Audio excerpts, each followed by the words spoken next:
మాజీ మంత్రి బీఆర్ఎస్ నేత కేటీఆర్ మీడియాతో మాట్లాడుతున్నారు. లైవ్ లో చూద్దాం. ఈ పరిస్థితిని ఎట్లా అధిగమించవచ్చు అంటూ పాపం వాళ్ళు చాలా ఫికర్తోని, చాలా బాధతోని, చాలా ఆర్తితోని వాళ్ళు డీటెయిల్డ్గా లెటర్ రాసి అందులో స్పష్టంగా 2 విషయాలు చెప్పారు. నేను మిగతా అన్ని విషయాల లోపలికి నేను పోను, కేవలం వారు చెప్పిన ఒక 2 ముఖ్యమైన విషయాలు మాత్రం నేను చెప్తాను. అందులో నెంబర్ 1 విషయం వారు చెప్పింది ఏంటి అంటే, మేడిగడ్డ బ్యారేజ్కి అట్లాగే కన్నెపల్లి పంప్ హౌస్కి మధ్యన దాదాపు 14 కిలోమీటర్ల పైచిలకు గ్యాప్ ఉన్నది. గోదావరి నది మీద మేడిగడ్డ బ్యారేజ్ ఎక్కడుందో అట్లాగే మీరు కన్నెపల్లి పంప్ హౌస్ తీసుకుంటే 14.5-15 కిలోమీటర్ల పైన గ్యాప్ ఉన్నది. ఇక్కడ స్పష్టంగా నేను చెప్పేది, ఇది నేను చెప్పడం కాదు, ఇక వాళ్ళు రిటైర్డ్ ఇంజనీర్లు కూడా చెప్తున్నది, నా మాట కాదు. రేవంత్ రెడ్డి గారు దయచేసి అర్థం చేసుకోవాలని కోరుతా ఉన్నా. మేడిగడ్డ బ్యారేజీలు మేడిగడ్డ బ్యారేజీలు మూయకుండానే యథాతథ స్థితిని కొనసాగిస్తూనే కన్నెపల్లి దగ్గర నదీ ప్రవాహం 93.5 మీటర్లు నమోదైతే మరి వెంటనే కన్నెపల్లి పంప్ హౌజు మోటార్లు ఆన్ చేయవచ్చు. ఇది నేను చెప్తలేను, తెలంగాణ రిటైర్డ్ ఇంజనీర్స్ అసోసియేషన్ వాళ్ళు డీటెయిల్డ్గా అధ్యయనం చేసి వారు చెప్తున్న మాట. ఈరోజు ఈ నిమిషానికి నేను మళ్ళీ తెలుసుకునే చెప్తున్నా. 11 గంటలకు ఇవాళ అక్కడ ప్రవాహం ఎంత ఉంది కన్నెపల్లి దగ్గర అంటే 93.5 మీటర్లకే మీరు అక్కడ పంపులు ఆన్ చేయొచ్చు. ఇవాళ ఈ నిమిషానికి అక్కడ 96.79 మీటర్ల మీదికెళ్ళి గోదావరి నది ప్రవహిస్తూ ఉన్నది. అంటే మేడిగడ్డతో సంబంధం లేకుండానే, మేడిగడ్డ బ్యారాజ్ను ఆ గేట్లను ముట్టకుండానే, దించకుండానే, కనీసం వాటి విషయంలో ఏమి చేయకుండా యాజ్ ఇట్ ఈస్ ఉంచుతూనే మీరు బ్రహ్మాండంగా నీటిని పంపింగ్ చేయవచ్చు. దీనివల్ల ఏం జరుగుతుంది? ఇవాళ కన్నెపల్లి దగ్గర ఏదైతే ఇవాళ నదీ ప్రవాహం ఉన్నదో, మేము సిడబ్ల్యూసీ లెక్కల ఆధారంగా నేను చెప్తా ఉన్నాం. ఈ ప్రవాహం ఇప్పుడు జూలైలో ఉన్నాం, మనం జూలై 11 ఈరోజు.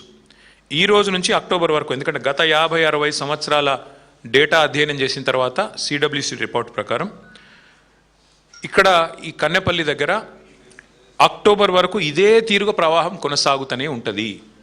అంటే ఈ రోజు నుంచి అక్టోబర్ అంటే 100 రోజులు. ఈ 100 రోజులు అంచనా వేస్తే రోజుకు 2 టీఎంసీల lifting capacity Kannepalli pump house నుంచి కేసీఆర్ గారి నాయకత్వంలో మేము ఆ రోజు నిర్మాణం చేసినాం. అంటే రోజుకు 2 టీఎంసీలు 100 రోజులు అంటే 200 టీఎంసీలు.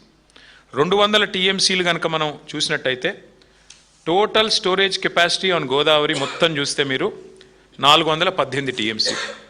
ఇప్పుడున్న దానిలో 94 టీఎంసీలు. అంటే ఇంకొక 100 రోజులు లిఫ్టింగ్ చేస్తే 200 టీఎంసీల నీళ్లు లిఫ్ట్ చేయొచ్చు. దాంతో ఏమవుతుంది? మిడ్ మానేర్ నిండుతుంది, లోవర్ మానేర్ నిండుతుంది, ఎస్ఆర్ఎస్పి నిండుతుంది, మల్లన్న సాగర్ నిండుతుంది, కొండపోచమ్మ సాగర్ నిండుతుంది, అనంతగిరి రిజర్వాయర్ అది నిండుతుంది, మలక్పేట్ రిజర్వాయర్ నిండుతుంది, బస్వాపూర్ రిజర్వాయర్ కూడా నిండుతుంది.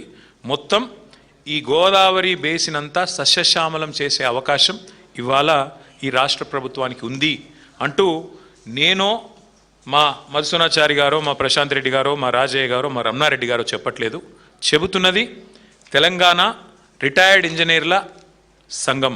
దశాబ్దాలు తెలంగాణ కోసం పరితపించిన వాళ్ళు, దశాబ్దాలు ఈ ఇరిగేషన్ రంగంలో అనుభవం ఉన్నవాళ్ళు, వాళ్ళు చెప్తున్న మాట స్పష్టంగా మీరు నీళ్లు లిఫ్ట్ చేయవచ్చు మేడిగడ్డ ముట్టకుండానని చెప్పి స్పష్టంగా చెప్తా ఉన్నారు.